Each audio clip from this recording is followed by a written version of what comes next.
Você busca a recolocação, quer mudar de emprego, mas não sabe nem por onde começar? Eu recomendo que você escute esse episódio até o final.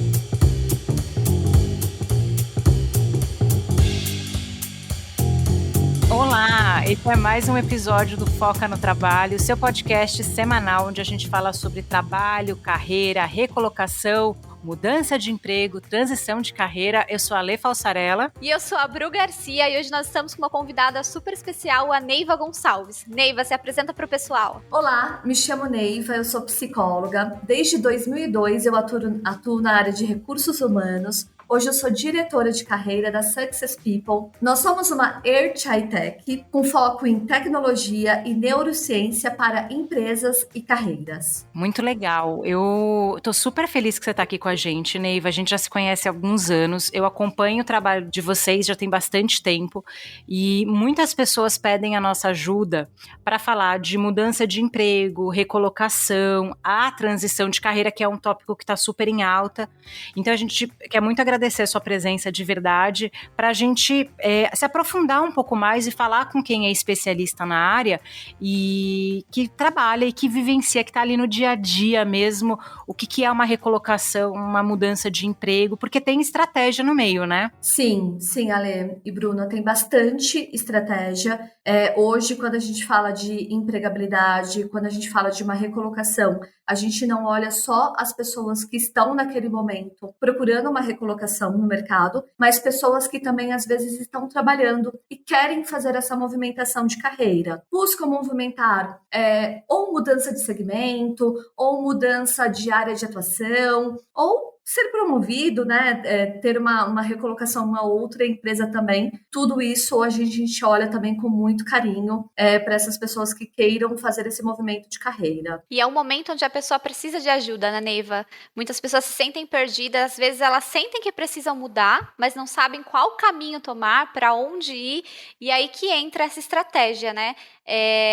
Ter uma pessoa ali para ajudar acaba facilitando esse caminho e essa escolha, certo? Sim, ajuda e facilita muito.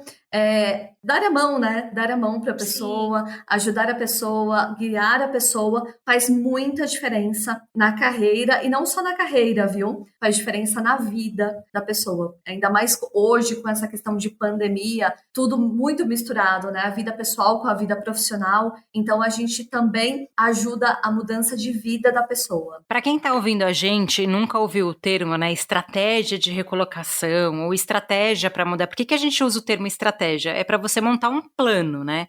E aí eu queria muito que a gente falasse de uma forma bem prática e até fica à vontade para dar exemplos. Enfim, a gente quer te deixar muito confortável para, de fato, o que a pessoa tem que começar fazendo, sabe? Por onde ela começa, né? Você falou de apoio, de acompanhamento. Por onde que a pessoa tem que começar se ela quer encontrar um emprego novo, mudar de emprego? Qual que é a sua recomendação? Quando a gente fala de recomendação, de procurar um novo emprego, de fazer essa troca de emprego, procurar um emprego novo, a primeira coisa que eu gosto de fazer, até mesmo antes da gente começar a falar de currículo, de carta de apresentação, de LinkedIn, eu convido a pessoa a ela dar um passo para trás e olhar para si na questão do autoconhecimento, né? Então, é importante a pessoa se conhecer, é importante a pessoa saber qual é a área de atuação que ela mais se identifica, quais são os segmentos, e não só a área de atuação, os segmentos. Aqui dentro, né, da Success People, a gente faz um exercício com os nós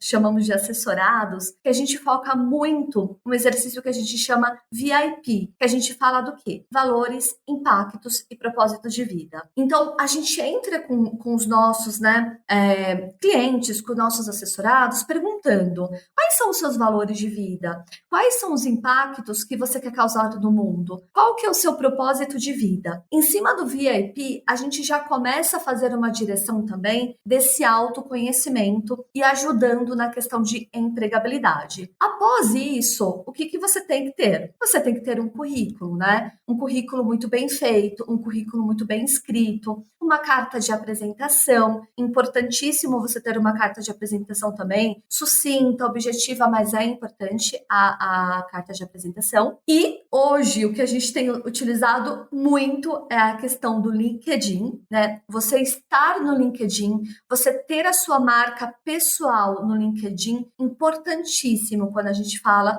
de um assunto tão importante, quando a gente também entra nessa questão de networking. O que eu gosto de falar muito para as pessoas, né, que estão em busca de uma nova recolocação, querem fazer esse movimento no mercado e buscar um novo emprego, invista em idiomas, né? Então, por exemplo, hoje eu falo inglês, invista em um outro idioma também, um espanhol, um italiano, né?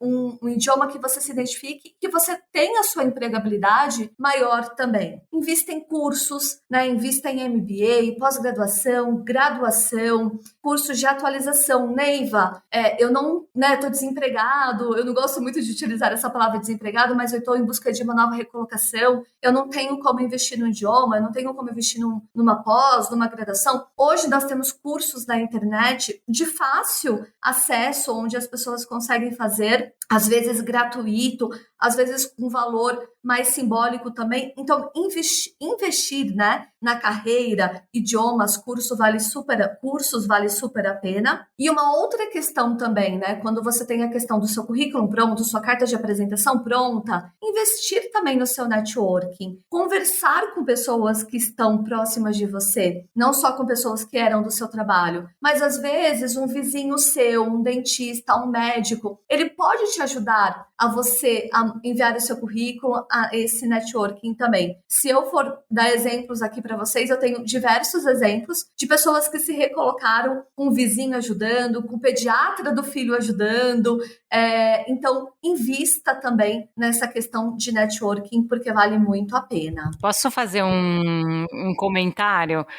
Que eu acho que o caso mais bizarro de network que eu já tive na vida foi uma amiga minha, ela gravou com a gente aqui, a Carol Vilas Boas, tem um episódio que foi o Foca com Elas. A gente tava pegando fretado, isso, sei lá, 10 anos atrás. E aí a gente tava assim, né, esperando o fretado. Eu já tinha visto ela várias vezes no fretado, ela já tinha me visto várias vezes. Sabe quando você dá aquele oi sem graça? Oi, tal. O que você faz? Eu trabalho na área de QA, né, Quality Assurance, dentro do TI. Aí eu, nossa, eu tenho uma vaga de analista de Quality Assurance, porque eu trabalhava em RH. Ela, nossa, eu tenho um amigo pra indicar. Indicou, o rapaz ficou trabalhando, sei lá, 3 anos na empresa. Então, assim, super improvável, a gente nunca tinha se falado, e é um passo importante, porque a pessoa, quando busca uma recolocação, tem um tabu de avisar para as pessoas próximas que ela está procurando essa recolocação. E muitas vezes são essas pessoas que vão ser nossos aliados. Porque uma pessoa aleatória ali que trabalhou com você, talvez ela não vai estar engajada em te ajudar nessa busca, mas uma pessoa mais próxima, ela te ajuda, entendeu? Então, realmente, nos lugares mais improváveis, pediatra, na rua pegando um ônibus, você pode conseguir aí uma oportunidade que você não esperava. Eu sempre falo para as pessoas, né, que me procuram, falo, nossa, tô procurando trabalho e tudo mais, eu falo, olha, conta para todo mundo que você conversar, todo mundo que você conhece, fala, olha, tô buscando uma oportunidade, tô aberto a novas oportunidades, porque ali pode surgir uma oportunidade que faça diferença, né? A pessoa pode se recolocar ali no bate-papo, porque se você não falar, ninguém vai saber, né? Fica mais difícil você conseguir. E outro ponto que eu achei muito interessante de você ter trazido, essa parte de se manter atualizado, né? Muitas vezes as pessoas podem não ter uma condição financeira para pagar um curso caro, mas o que o mercado está valorizando muito são soft skills, e que dá para ser trabalhado, que é a parte comportamental, né? Dá para ser trabalhado em cursos livres. Muitas vezes tem uns cursos gratuitos, igual teve recentemente um curso de comunicação não violenta, comunicação assertiva, que é um curso super caro e que estava de forma gratuita. Então dá para aproveitar essas oportunidades, né? E fazem diferença para o currículo, não fazem esses cursinhos? Fazem muita diferença, Bruna, no currículo. Uma questão também que eu gosto de falar é do currículo. Esses cursos pode sim colocar no currículo, sempre do mais atual para o menos atual. Eu gosto, né, de quando você coloca as datas no curso, então tira aqueles cursos quando você fez datilografia ou um curso que não tem muito a ver, assim, né, com a sua área de atuação. Então, às vezes, você trabalha na área, sei lá, de tecnologia e você colocou um curso que você fez de culinária. Então, tira esse curso, não precisa colocar no currículo, mas esses cursos fazem toda a diferença. Principalmente, por exemplo, o idioma inglês. Quando você fala que você tem um inglês intermediário, mas que você está cursando naquele momento, ele faz muita diferença do que você falar, não, eu não tenho inglês ou inglês básico. Até o inglês básico, quando você está cursando, você mostra para a pessoa que você está se atualizando, que você está ativo e que você está ali correndo atrás para você ter uma atualização no seu perfil. E aí eu queria tirar uma dúvida, já que a gente está falando de curso, que muitas vezes a pessoa, se ela está entre empregos ou ela está buscando um emprego melhor, provavelmente uma questão monetária está fazendo a diferença, né? E a gente sempre fala que às vezes você não precisa ter uma formação formal. Tem os cursos gratuitos, como a Bruna falou, tem muita coisa, mas hoje tem muito conteúdo na internet.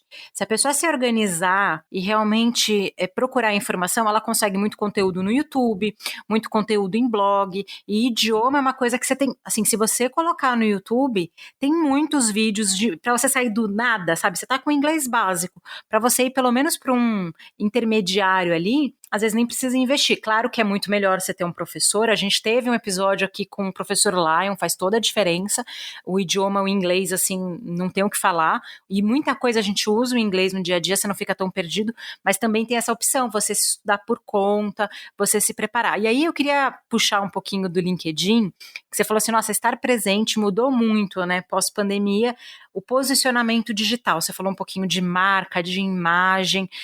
Qual dica que você acha que é de ouro para quem usa o LinkedIn fazer lá no dia a dia, que para você agrega muito valor nessa busca? Que você fala assim, sem isso a pessoa não vive sem. É importante ela tomar cuidado com isso. Eu acredito que assim, quando a gente fala do LinkedIn, antigamente, quando a gente utilizava o LinkedIn, a gente falava muito da questão do perfil campeão. Então eu fui lá no LinkedIn, eu preenchi tudo, coloquei minha formação acadêmica, coloquei minha coloquei minha foto, meu idioma, preenchi tudo direitinho, ele foi lá e me deu o perfil campeão, estava o intermediário, eu sabia que eu tinha que colocar ele campeão, mas hoje não é só a questão do perfil campeão. A gente também está falando do SSI. Então, o LinkedIn, ele tem uma ferramenta, se você colocar lá no Google, ele tem uma ferramenta que é o SSI, que ele vai medir o quanto que você está, a sua marca pessoal, dentro, sua marca de vendas, na verdade, dentro do LinkedIn. E aí o LinkedIn, ele vai colocar 4 pilares. Vale a pena a pessoa dar um Google, dar uma olhada, pesquisa esses 4 pilares. Por quê?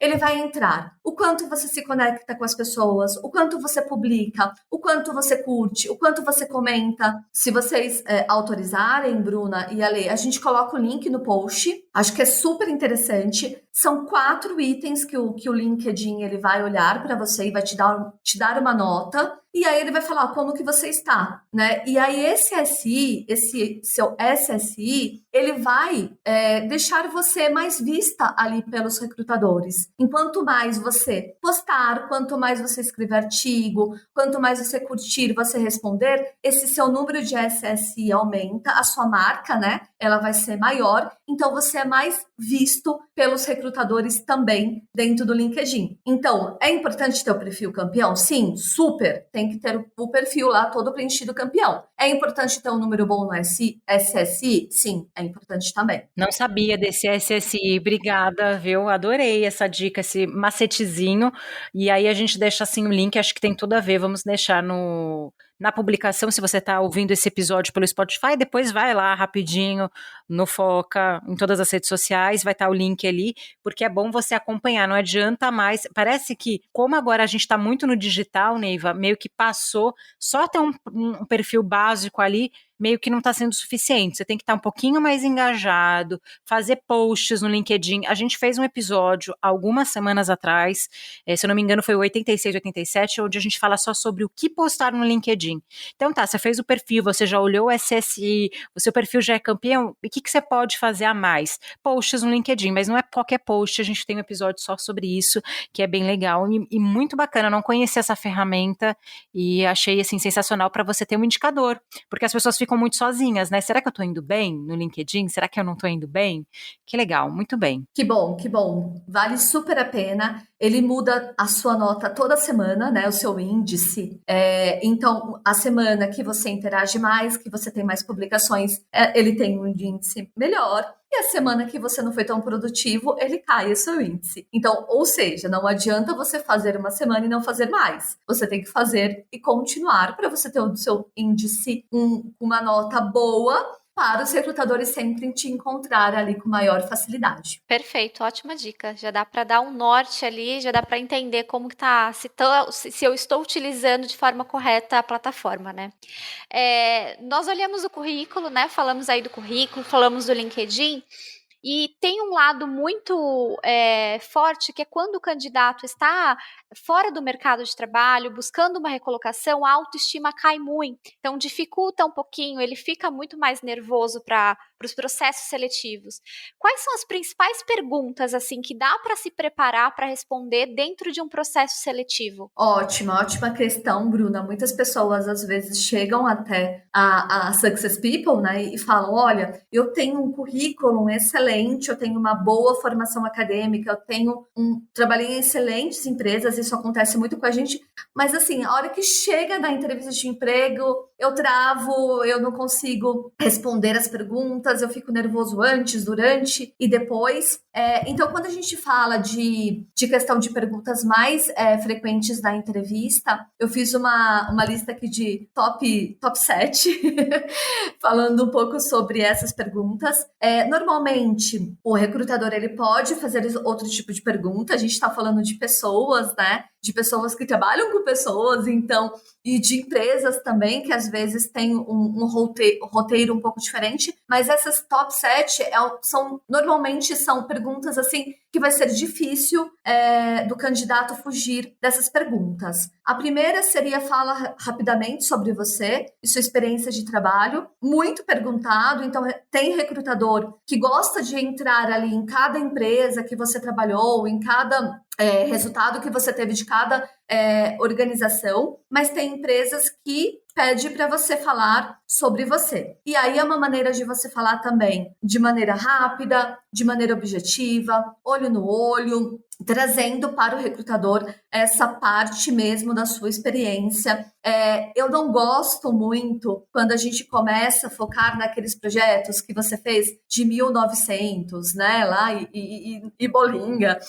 Então, Sim. assim, trazer coisas mais recentes para mim, e vejo que a maioria dos recrutadores também gosta, de dados mais atuais, depois para os menos atuais. E se o recrutador ele quiser saber de mais perguntas, ele vai fazer para você, mas foca sempre nessa questão de mais atual. Quando a gente fala de uma segunda pergunta, normalmente que os recrutadores perguntam dentro dos projetos, né?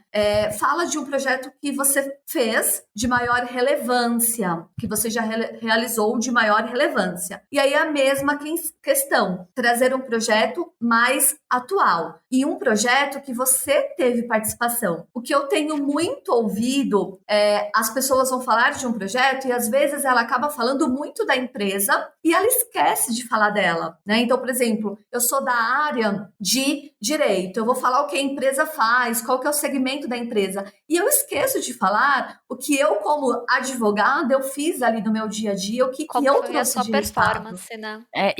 Pode falar muito no sentido coletivo. Nós fizemos. A nossa equipe fez. Pode ter sido um trabalho em conjunto, mas qual foi a sua participação nesse projeto, né? Então as pessoas às vezes ficam com medo de parecer que, mas o trabalho foi feito em conjunto, a gente tem que trabalhar em equipe. Sim, mas você ali está na entrevista sozinho, né? Então você tem que enaltecer aquilo que foi a sua contribuição. É muito boa esse agregou, exemplo. né? Exatamente. Sim, o quanto você agregou. Então, eu gosto muito dessa pergunta.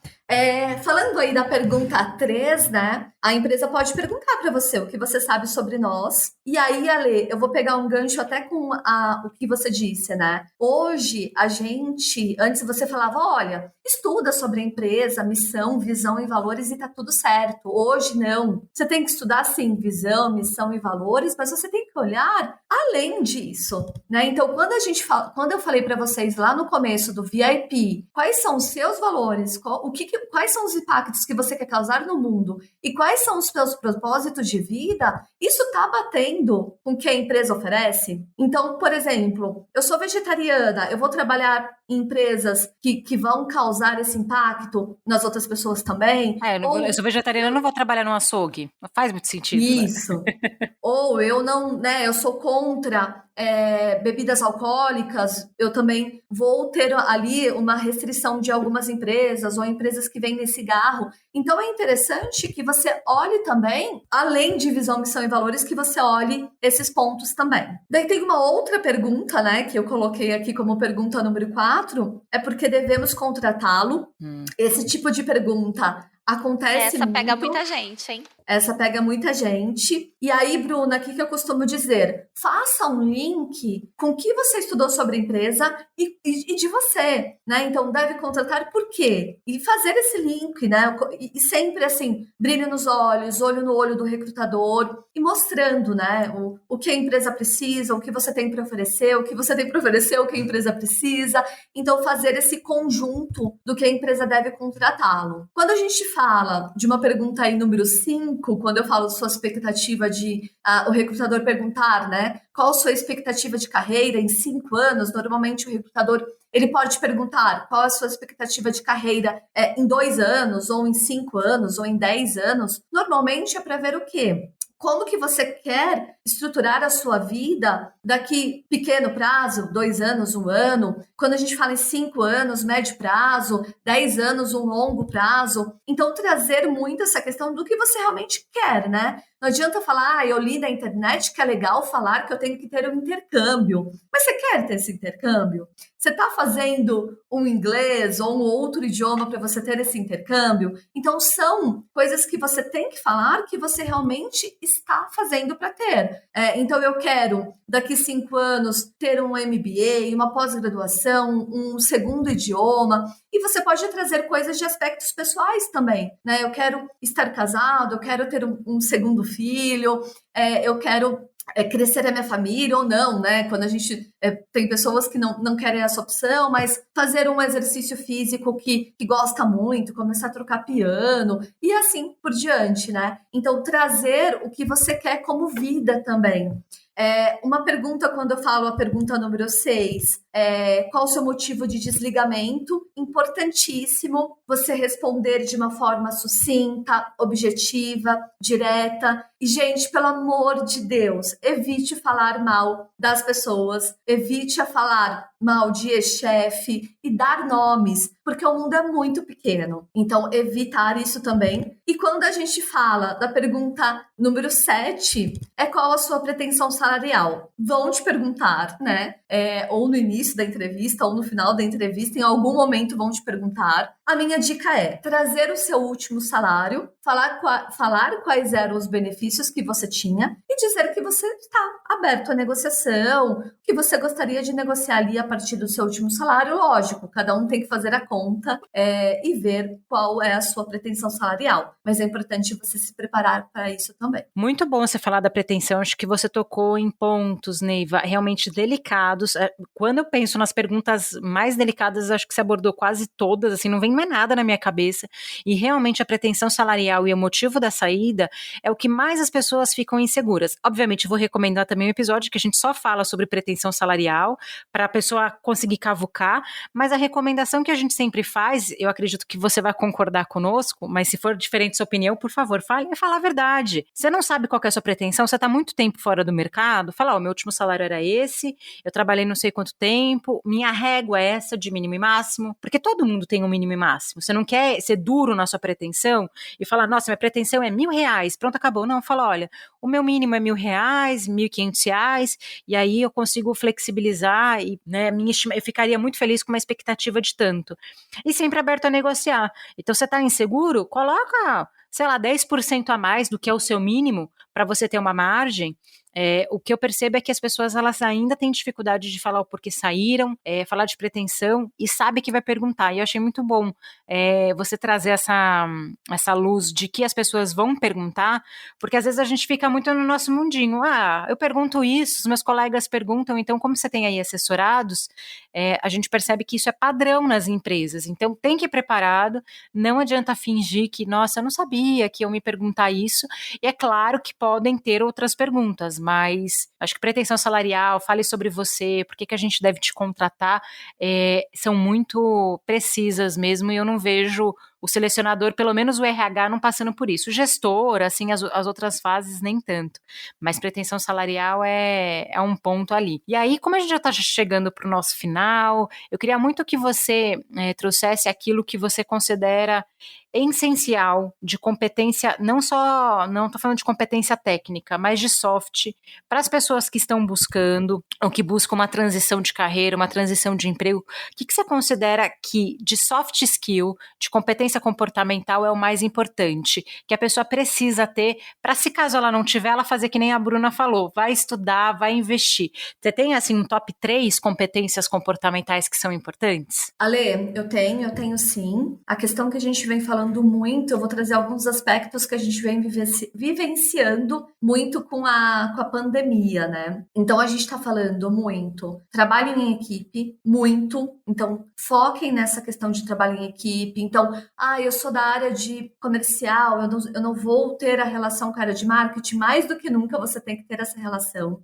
Então, focar na questão de trabalho em equipe. Flexibilidade, nossa, com a pandemia isso aumentou demais. Então, isso é muito visto também em processo seletivo, né? A questão da flexibilidade. Essa questão muito importante, às vezes você está fazendo um trabalho, tem que parar tudo para fazer um outro trabalho, um outro projeto. E uma outra questão muito importante que também veio muito forte com a pandemia é a questão da comunicação. Então, se você está trabalhando, você tem que comunicar às outras pessoas, você tem que estar ali de acordo também com andando junto com o que a empresa também está pedindo. Então, assim, eu acho que eu falo essas 3 porque eu tenho vivenciado muito as empresas procurando essas pessoas com esses perfis que eu acabei de citar, esses 3. Realmente são três soft skills bem desejados aí no mercado de trabalho, bem cobiçados, até pelo escopo das vagas nós percebemos que tem essa mudança, as pessoas estão colocando hard skills e soft skills desejados também para aquela oportunidade, para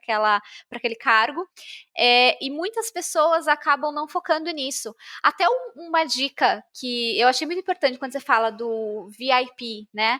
Porque as pessoas acham que não precisam se estudar no sentido de estudar o seu próprio currículo, saber como contar a sua história, como contar seus pontos positivos, como trazer ali no speak, no momento que é como se fosse uma venda, né? Você está se vendendo ali para poder ter, para alcançar aquela oportunidade.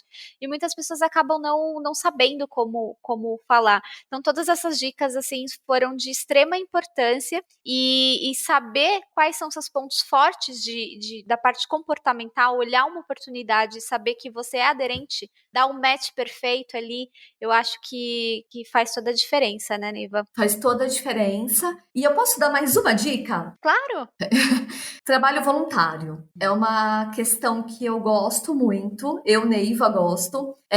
Eu vejo que os RHs estão olhando isso também com os bons olhos. E a questão do trabalho voluntário, ela pode ir para o seu currículo. Olha que legal. E também, né, as pessoas que às vezes estão muito tempo sem trabalhar ou quer fazer uma mudança diária, o trabalho voluntário, ele te ajuda muito, né? Então, às vezes você fala, Neiva, eu já tive pessoas, clientes, né, assessorados, que queriam ser professores. E aí, Neiva, eu vou começar a dar aula, por onde eu começo? Começa pelo trabalho voluntário. E aí, aquele plano B, de repente, ele vira um plano A para sua carreira. Então, eu acho que isso também é bem interessante as pessoas procurarem com que se identifica. Olhando lá, de novo, Bruna, a questão do VIP. né, dos valores, dos impactos, porque o trabalho voluntário, ele está muito ligado também com o VIP. Nossa, total, não tinha pensado nisso e realmente você fecha um ciclo, né? Se você hoje está buscando uma recolocação, você pode ajudar outras pessoas. O trabalho voluntário é você fortalecer o seu network também, colocar em prática ali aquele tempo que está vago, que é temporário, né? Porque a gente espera que todo mundo se recoloque. E aí eu queria muito que você deixasse suas redes sociais, onde que as pessoas te acham, Neiva. A gente, obviamente, vai deixar tudo linkado no post, mas fala onde que o pessoal te encontra no LinkedIn, Instagram, enfim, deixa tudo organizadinho. Então, Bruna e Ale, eu sou super ativa no LinkedIn. Podem me adicionar, que eu aceito. Então, o meu LinkedIn, ele é Neiva Gonçalves, então é muito fácil de achar, né? Neiva Gonçalves, me adicionem. E aí, eu vou deixar também o contato, vou deixar o site, successpeople.com.br. E é isso. Ai, adorei, viu? Eu tô muito, muito grata pela sua participação. Trouxe aí ferramentas incríveis, o VIP, o Star, tudo que você falou acho que vai contribuir bastante. E aí eu recomendo você que tá ouvindo esse episódio, compartilhar também com a sua rede. Uma das coisas que faz a sua rede crescer é você compartilhar conteúdo, compartilhar informação. Vocês encontram o Foca no Trabalho em todas as redes sociais, a gente tá no LinkedIn, no Facebook, Instagram, tudo @Foca no Trabalho. E aí eu vou deixar as minhas também, né, Neiva? Afinal de contas, a gente se fala muito por lá. Esse foi um network que foi via LinkedIn, então acho que é legal dividir isso com quem tá ouvindo a gente. Vocês me acham lá no LinkedIn, Alessandra Falsarella, e no Instagram, Ale Falsarella. Bru, deixa suas redes também pro pessoal. Claro, Ale. Só agradecendo a presença da Neiva. Muito obrigada, Neiva, por toda a troca. Gratidão. Foi muito conteúdo excelente. Acho que vai ajudar muito o ouvinte. Vocês podem me encontrar no LinkedIn como Bruna Santana Garcia ou no Instagram como @bruna.garcia com 2 As. Fica à disposição para trocar conhecimentos, para conversar e ajudar no que for preciso. Então é isso. Até o próximo episódio. Tchau. Tchau, tchau. Tchau, gente.